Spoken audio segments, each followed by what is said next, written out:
Dear Chair, dear all, let me introduce my PhD thesis investigating the therapeutic approaches of immune-mediated inflammatory skin disease. The application of JAK inhibitors in the dermatology are growing fast all over the world. Now, thousands of patients are using currently. One of the most dangerous complications among these patients are the infections. In our meta-analysis showed that the JAK inhibitors slightly increase the prevalence of the serious infection with around 0.3%, and other infections like herpes zoster, influenza around 1.4%. The clinician should continue the application of JAK inhibitors in dermatology with the awareness of slightly elevated risk infection, and these safety information should be written in the guidelines, and further research needed to find preventive strategies. I am Máté, Krebs, a medical doctor and a first-year MD PhD student. My vision is to improve the quality of life of people with immune-mediated inflammatory skin disease by assessing and addressing the risk associated with targeted immune therapies in immune-mediated inflammatory skin disease. I have two ongoing projects. The first was launched in September and the second one in November. The first is about the infection associated with JAK inhibitors, and the second one is the IBD risk with ER17 inhibitors. I would like to talk about the first project. The JAK-STAT signaling is implicated in many immune-mediated inflammatory skin disease. Called for a short IMiDs, this pathway has become a major therapy target for IMiDs, and these therapies are very effectively blocking the JAK-STAT signaling. And the United States, the statistics indicates that almost 200,000 people are prescribed JAK inhibitors, and this number continuously growing. But despite the effectiveness, it comes with serious risks, which the FDA has addressed and specifically highlights the serious infection. And as a concern, as a result, the doctors concerned about the serious risks. And our aim is to evaluate the infection risk with the JAK-STAT inhibitors in immune-mediated inflammatory skin disease.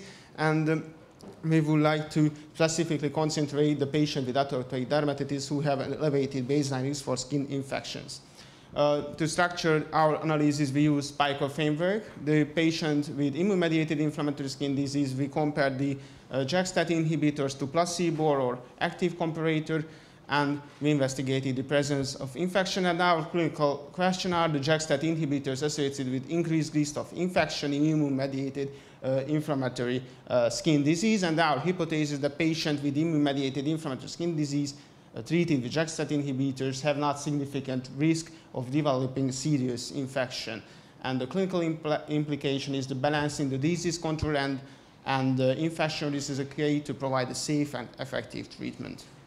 We use this search case consists of 3 domains. We only included RCTs, and at the end of selection, we included 69 RCTs.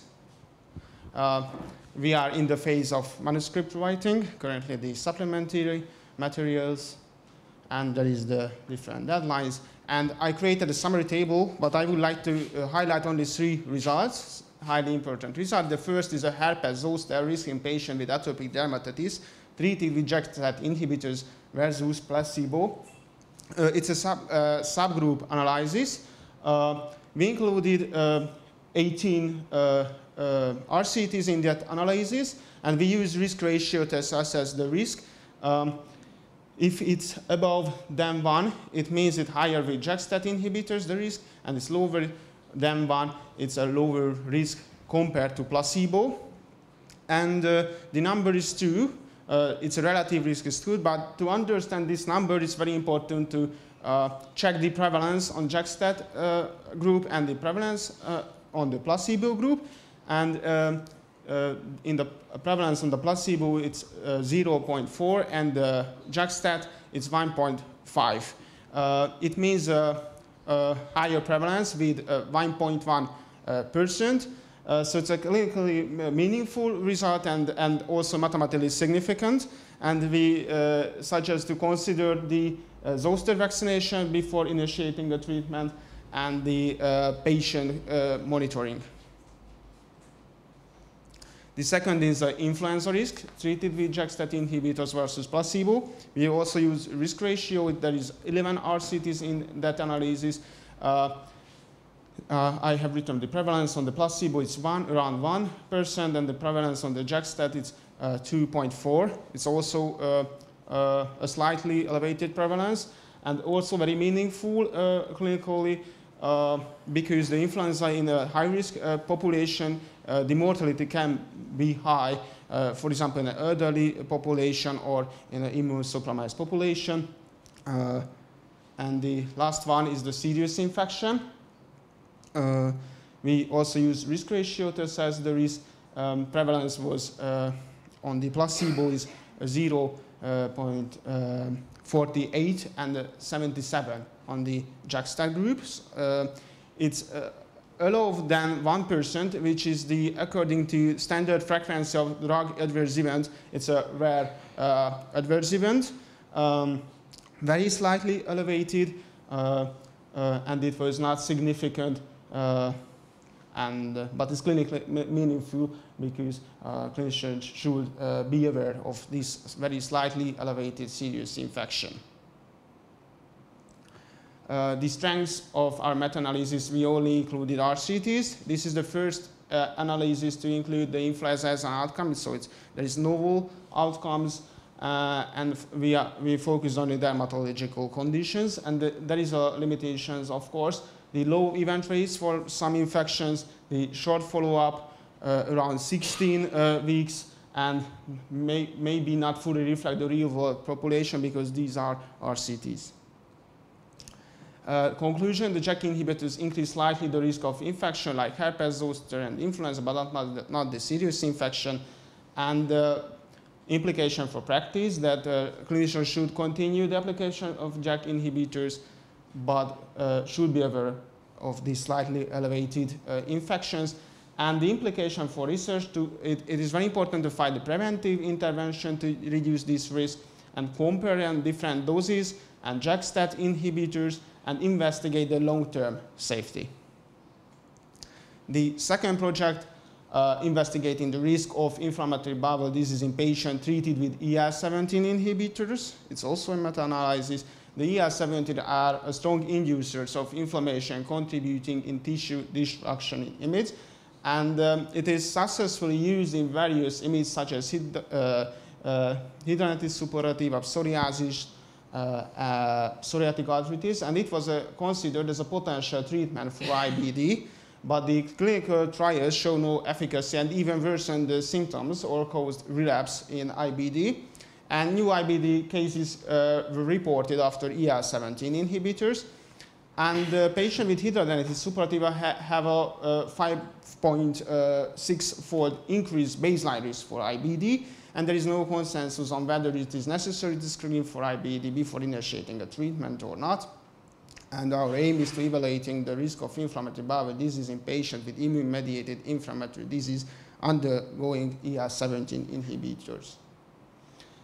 Clinical question is that does the use of IL-17 inhibitors increase the risk of developing or exacerbating inflammatory bowel disease? And we compare the IL-17 inhibitors to placebo, and our hypothesis is the patient treated with IL-17 inhibitors a higher incidence of developing IBD. And the clinical implication, improving the patient safety and optimizing the treatment strategies. And summary, we have two ongoing projects. The first one I would like to submit in September, and the next project in July. And I would like to close my presentation with the Hippocrates: declare the past, diagnose the present, and foretell the future. Thank you for your kind attention.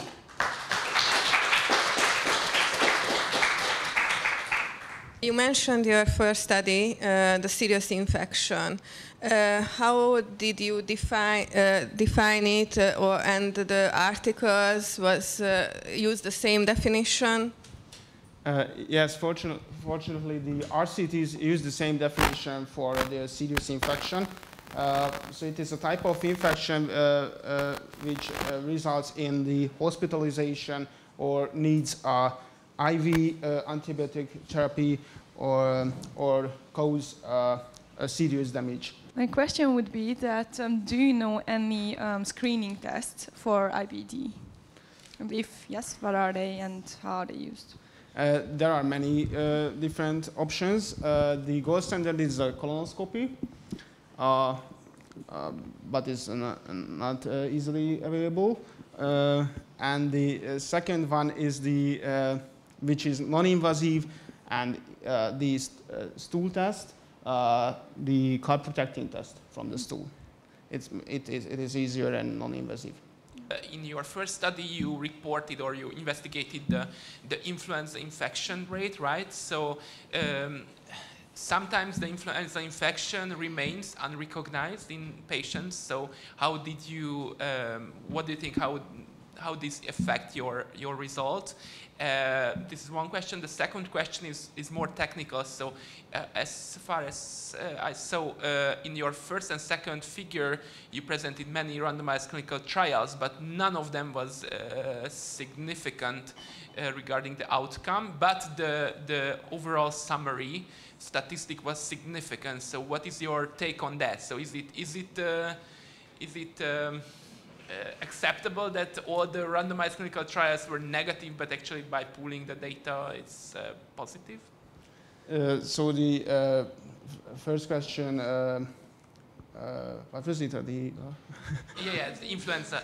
Yeah, influenza. Yeah. Yes, yes, it's a bias, of course, because we have nasopharyngitis, upper tract infection, COVID-19, and yes, it's a bias because it's all up to the clinicians to recognize it and to determine which types of infection. So it's a bias, of course. In the COVID-19, they are used test, the COVID-19 test. Yes, it's a bias, but we can't do anything because it's a reported data, so which they extracted it and handled it in the good way. And the second one, there were significant data in the among the RCTs, but we can go back. Yes, the pool data is significant. Yes, yes, it is not significant because there are very low event numbers, and if it's compared to, for example, the 1 to 200. It is not significant because the confidence interval will be very wide due to the low event number. But if you pooled these numbers, it will be significant because the event number will higher and the confidence interval will be smaller. So yes, I think this is the answer.